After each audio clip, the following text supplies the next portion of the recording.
नमस्ते, आप सभी का स्वागत है एक नए वीडियो में। अभी हाल फिलहाल में हमारे देश के कुछ रिटायर्ड जजों ने और मीडिया के लोगों ने एक ओपन लेटर लिखकर मोदी जी और राहुल जी को इनविटेशन भेजा कि आप लोग आइए और आप लोग एक मंच पर आकर डिबेट कीजिए। तो आप सोच रहे होंगे कि इस तरह पॉलिटिकल डिबेट को हम पहली बार सुन रहे हैं, हमारे कंट्री में तो ये ऐसा कभी होता नहीं है। तो जी बिल्कुल, हमारे कंट्री के लिए ये एक नया कॉन्सेप्ट है। हमारे कंट्री में पॉलिटिकल डिबेट का कोई सिस्टम नहीं है, लेकिन ये वर्ल्ड के लिए कोई नया कॉन्सेप्ट नहीं है। ये वर्ल्ड में 1960 के दशक से चला आ रहा है, यानी तब अमेरिका, जो कि दुनिया का सबसे विकसित देश और सबसे अमीर देश माना जाता है, उस समय से ही वहाँ अमेरिका में ये प्रेसिडेंशियल डिबेट हो रहे हैं। तो उस समय वहाँ के जो उपराष्ट्रपति थे रिचर्ड निक्सन और सीनेटर जॉन एफ कैनेडी के बीच में डिबेट करवाया गया था, जिस डिबेट को टीवी पर लाइव टेलीकास्ट किया गया था। और उस समय 70 मिलियन लोगों ने, यानी कि 7 करोड़ लोगों ने उस डिबेट को लाइव टीवी पर देखा था। तो ये डिबेट एक बहुत ही इंपॉर्टेंट चीज होता है और आज भी साल दर साल वहां के इलेक्शन का ये अभिन्न हिस्सा बन गया है और आज भी साल दर साल ये डिबेट वहां चला ही आ रहा है। और इस साल भी होप करते हैं कि 2024 में वहां भी प्रेसिडेंशियल चुनाव है, यानी कि राष्ट्रपति का चुनाव। तो इस साल भी वहां जो डेमोक्रेटिक और रिपब्लिकन पार्टी, जो दो मेन पार्टी हैं, उसके कैंडिडेट होंगे, उनके बीच में इस साल भी डिबेट होने की पूरी संभावना है। तो ये डिबेट जो है वो एक बहुत ही अच्छा चीज होता है। कुछ लोग जो होते हैं ना, कुछ लोग वो हार्डकोर पार्टी समर्थक होते हैं किसी एक पार्टी का, यानी वो पार्टी अच्छा करे ना करे, कुछ डेवलपमेंट का काम करे या ना करे, वो उसी पार्टी को वोट देंगे। लेकिन कुछ लोग ऐसे होते हैं जो हार्डकोर कोई पार्टी का सपोर्टर नहीं होते हैं, वो देखते हैं कि उस समय करंट सिचुएशन में कौन पार्टी जो है वो इनके इंटरेस्ट के लिए, उनके कंट्री के इंटरेस्ट के लिए अच्छा है, वो उसको वोट देते हैं। यानी उनका जो वोट होता है वो स्विंग करता है, कभी इस पार्टी को कभी इस पार्टी को, वो डिपेंड करता है उस समय के सिचुएशन पे। तो ऐसा जो डिबेट होता है ना, वो वैसे जो वोटर्स होते हैं जिनका वोट स्विंग करता है, उनके कॉन्सेप्ट को क्लियर करने के लिए, कि उनको किस पार्टी को वोट देना है, ये बहुत ही इंपॉर्टेंट हो जाता है। क्योंकि ऐसे डिबेट में क्या होते हैं, हम किसी भी कैंडिडेट के, चाहे वो कोई भी कैंडिडेट हो, उसके आइडियोलॉजी को समझते हैं कि वो जब चुनाव जीत कर आएगा तो उसकी क्या क्या पॉलिसीज रहेगी, वो हेल्थ पर कैसा काम करेगा, रक्षा पर कैसा काम करेगा, डिफेंस के सेक्टर में उसका क्या थिंकिंग रहेगा, एजुकेशन पर उसका क्या व्यू पॉइंट रहेगा। तो कहीं ना कहीं इससे क्या होता है कि हम एक कैंडिडेट के पूरी आइडियोलॉजी को, उसकी पॉलिसीज को जान सकते हैं। उसके थ्रू हम डिसाइड कर सकते हैं कि हमको किस कैंडिडेट को वोट देना है। क्या ये प्रैक्टिकली हमारे देश में संभव है? तो प्रैक्टिकली तो इम्पॉसिबल कुछ भी नहीं है, संभव तो हर चीज है अगर हम करना चाहें तो। और हमारे देश के डेमोक्रेसी के लिए मेरे ख्याल से ये बहुत ही ज्यादा इंपॉर्टेंट रहेगा, क्योंकि हमारे देश में क्या है ना कि कई ऐसे लोग मंत्री बन जाते हैं, विधायक बन जाते हैं, एमपी एमएलए बन जाते हैं, जिनको ढंग से एमपी एमएलए का फुल फॉर्म नहीं मालूम है। उनको ये नहीं मालूम है कि एमपी क्या होता है, एमएलए क्या होता है, उनको शपथ लेने नहीं आता है। कई ऐसे मंत्री हैं जिन्हें जब भाषण देने के लिए कहा जाता है तो वो ढंग से अपना भाषण नहीं दे पाते हैं। उनको भाषण देने के लिए बीच में है ना कलेक्टर साहब को बुलाना पड़ता है। अब आप ये वीडियो देखो। गणतंत्र दिवस सम्राट के उस करती हूँ, कलेक्टर साहब पढ़ेंगे। तो अब आप वीडियो देखे होंगे तो आप समझ गए होंगे कि इस वीडियो में क्या है कि मंत्री साहिबा भाषण दे रही होती हैं तो वो ढंग से अपना स्पीच नहीं पढ़ पाती, जबकि वो देख कर पढ़ रही होती हैं। तो उनको फिर कलेक्टर साहब को बुलाना पड़ता है उस स्पीच को पढ़ने के लिए। अब आप सोचो कि जिस मंत्री साहिबा को एक वो स्पीच नहीं दे पा रही हैं, ढंग से देख कर पढ़ नहीं पा रही हैं, जिनको लिखने पढ़ने नहीं आ रहा है, वो मंत्रालय का काम कैसे करती होंगी? वो जब मंत्रालय में जाती होंगी तो वहां तो इतना बड़ा बड़ा लंबा चौड़ा फाइल आता है जिसमें है ना पॉलिसीज डिसाइड करना होता है उनको, स्टेट के लिए, उनको कंट्री के लिए। तो वो कैसे उस पॉलिसीज को डिसाइड करती होंगी, कैसे वो मीटिंग कर पाती होंगी? तो मेरे ख्याल से आप सोचो कि उनका काम कौन करता होगा? वो खुद करती होंगी? नहीं।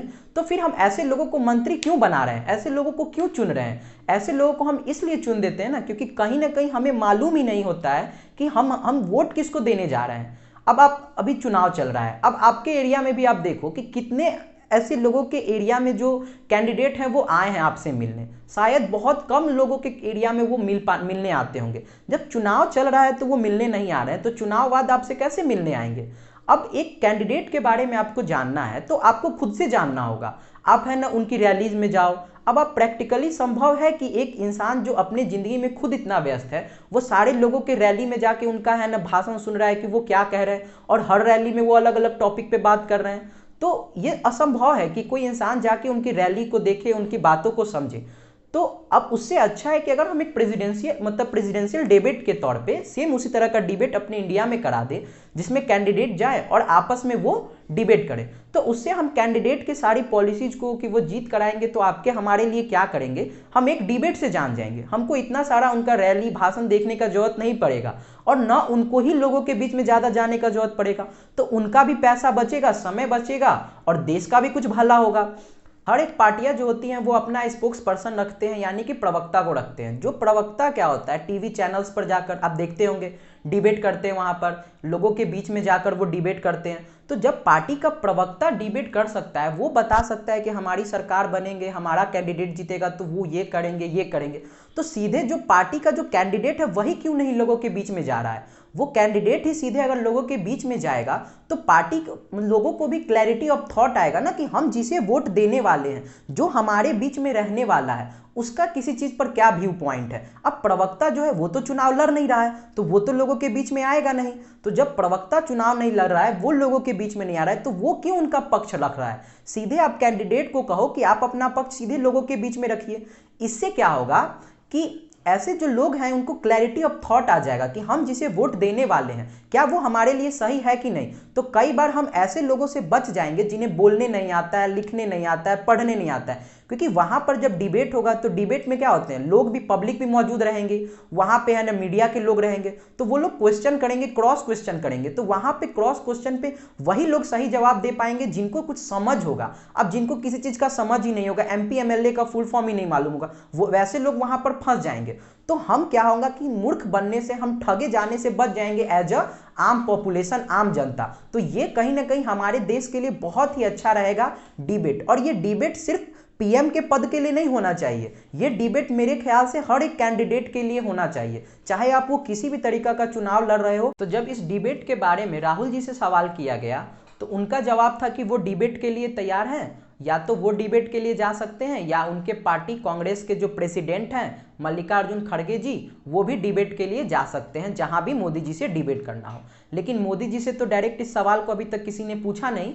लेकिन जब उनके पार्टी के लीडर से, यानी बीजेपी के लीडर से, नेताओं से जब मीडिया ने सवाल किया तो उनका जवाब था, या उन्होंने ट्वीट किया कि बीजेपी के जो मोदी जी हैं वो प्राइम मिनिस्टर पद के कैंडिडेट हैं और राहुल जी जो हैं वो कोई पीएम के पद के कैंडिडेट नहीं है, तो मोदी जी क्यों राहुल जी से डिबेट करें। तो उनका ऐसा ख्याल था। अब आप लोगों को सोचना है कि कौन डिबेट करना चाह रहा है और कौन डिबेट नहीं करना चाह रहा है, और क्या डिबेट हमारे और आपके लिए सही रहेगा कि नहीं। इससे ये भी क्लैरिटी होता, कई बार बीजेपी वालों जो होते हैं वो राहुल जी को पप्पू कहते हैं कि उनको किसी चीज का समझ नहीं है, ना उनको देश चलाने का समझ है, बस वैसे ही उनको देश पर थोपा जा रहा है। पर कांग्रेस वाले भी इल्जाम लगाते हैं कि मोदी जी जो भी है ना इंटरव्यू देते हैं या जो भी भाषण देते हैं वो सब स्क्रिप्टेड होता है, वो रटा रटाया होता है कि वही उनको वहां जाकर बोलना है। तो अगर ऐसा डिबेट हो पाएगा तो एक स्टेज पर वहां पे मोदी जी भी रहेंगे, राहुल जी भी रहेंगे, वहां पे ऑडियंस भी रहेंगे और ज्यूरी के कुछ मेंबर भी रहेंगे। तो वहां पर जब वो लोग डिबेट होगा वहां पे क्रॉस क्वेश्चनिंग होगा, तो वहां पर आप कोई चीज तो रट कर नहीं आ सकते हो। तो वहां पर जो क्वेश्चन होगा उसी समय होगा और एट अ मोमेंट आपको जवाब देना होगा। इससे जो लोग हैं वो सही में समझ पाएंगे कि कौन पप्पू है और कौन रट के आ रहा है। इससे लोगों को भी क्लैरिटी आ जाएगा और इससे लोग अपना ओपिनियन बना सकते हैं कि कौन सा पार्टी है वो देश के लिए अच्छा है और कौन पार्टी देश के लिए अच्छा नहीं है। क्योंकि एक पार्टी ही होती है ना, यानी एक गवर्नमेंट ही होती है, वो कहीं ना कहीं देश को कहां जाना है, ऊपर ग्रोथ करेगा या हमारा देश डाउन में जाएगा, ये कहीं ना कहीं वहां के लीडर ही डिसाइड करते हैं, क्योंकि सारी पॉलिसी उनके हाथ में होता है। अब आप सोचो ना, आप कितना भी बड़ा कंपनी बना लो और उस देश में स्टेबिलिटी नहीं है तो क्या आपका कंपनी ग्रो कर पाएगा? नहीं, आपका कंपनी गिर जाएगा, क्योंकि स्टेबिलिटी ही नहीं है। तो आपके प्रोडक्ट को कौन खरीदेगा? अब लोग को पहले जिंदा रहने का अगर उसको मालूम ही नहीं है कि मैं जिंदा रहूंगा कि मर जाऊंगा, तो वो फालतू में आपका मोबाइल लेकर क्या करेगा? अब कितना भी अच्छा मोबाइल बना दो। इसीलिए एक जो लीडर होता है ना, एक अच्छा लीडर होना हमारे कंट्री के लिए या हमारे समाज के लिए बहुत ही इंपॉर्टेंट होता है। इसी के साथ अब आप लोग कमेंट करके बताना कि आपका इस चीज पर क्या व्यू पॉइंट है, क्या आप चाहते हो कि नहीं ऐसा डिबेट हो, और आप लोग चाहते हो तो कमेंट करना और देखते हैं फिर ऐसा डिबेट होता है कि नहीं। बाकी आप लोग से एक और रिक्वेस्ट है कि आप लोग में से 90% लोग वीडियो तो देख लेते हो, और आप लोग को अगर वीडियो अच्छा लगता है तो प्लीज़ चैनल को सब्सक्राइब कर दिया करो, ताकि हमें भी मोटिवेशन मिलता रहे, क्योंकि आफ्टर ऑल बहुत मेहनत लगता है एक वीडियो को बनाने में। तो थैंक यू सो मच, मिलते हैं फिर किसी नए वीडियो में। जय हिंद।